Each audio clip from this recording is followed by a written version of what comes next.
Hurmatli Manchester United rahbariyati, bizni charchadik. Bizni transfer kerak deb charchadik.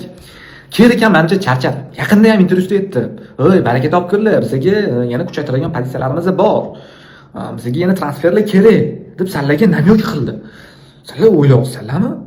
Bugun o'zi bitta oyog'i go'rda bo'lgan Shouni qanotidan 4 ta gol yedik. Chukwueze degan o'yinchi, Milanning o'ng qanot o'yinchisi 3 ta assist va bitta gol qayd etdi. Mayli, Shouni men yomonlamoqchi emasman. Shu yomon o'yinchi emas, shu yaxshi o'yinchi. Biz uni prime'ini ham ko'rganmiz, qanaqa qobiliyatligi egaligini ham bilamiz. Prosta qabul qilish kerak, uni yoshi ancha o'tib qoldi, tezligi pasaygan. Va uni o'rin bosari yo'q. Uni o'rnini bosib turadigan, u qanaqa jarohat olib qolsa, uni o'rnini bosadigan o'yinchimiz yo'q. Har yamassi ijaraga berishmoqchi ekan. U ketsa bo'ldi, hech kim yo'q shu uni o'rnini bosib turadigan. Mayli o'ng qanot o'yinchisi Mazraoui yoki Davud o'ynab beradi, lekin bizga chapaqay bo'lgan, chap qanotda o'ynaydigan o'yinchi kerak. We need left back.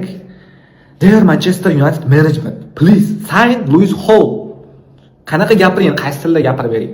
Mayli Shouni yoshi kattaroq bo'lib qoldi o'sha deylik, yoki mayli o'rtoqlik o'yini ham deylik, lekin 4 ta bu o'sha periborda, tushunasizlar, bu o'sha ko'p-da. Bu savolni tug'dirish kerak-da rahbariyatda. Bu o'yin tugashi bilan o'zi transfer kimdir telefon qilish kerak. Sotasan o'yinchini hozir menga.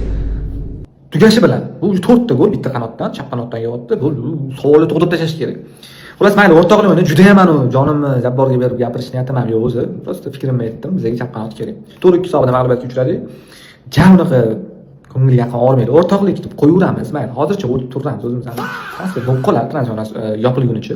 Lekin bir haftadan keyin bunaqa o'ynashga hech qaysisini haqqi yo'q. Umuman haqqi yo'q. APL birinchi turida Hull Cityga qarshi keyingi shanba soat 16:30 da Toshkent vaqti bilan haqqi yo'q bunaqa o'ynashga. Va 18:30 da ham bunaqa chiqib kelmang. Iltimos, kerak va qolgan o'yinchilar.